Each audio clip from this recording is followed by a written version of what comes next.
In today's video, I'm going to show you how to create a Salesforce Developer Account. This is perfect for developers who want to explore Salesforce features without touching a live environment. The whole process takes about 5 minutes. First, open any web browser. Chrome, Firefox, or Safari will work and search for Salesforce developers.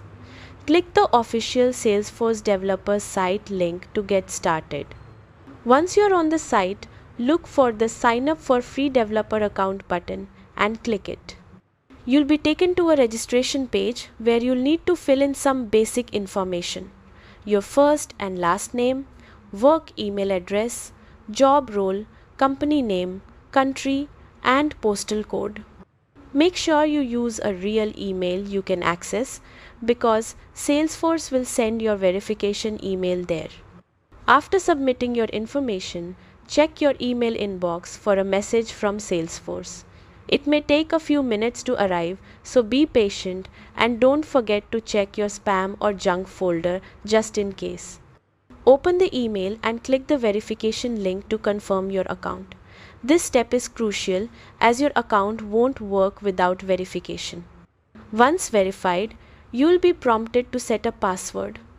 Choose a strong password that's secure but memorable.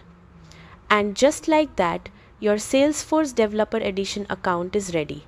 You can now log in anytime at login.salesforce.com. This Developer Edition is your sandbox to explore Salesforce tools, build apps, test API integrations, and experiment with different features safely.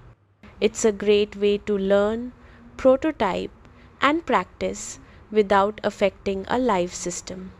And there you have it. Your Salesforce Developer Account is set up and ready to go. Thanks for watching and happy developing.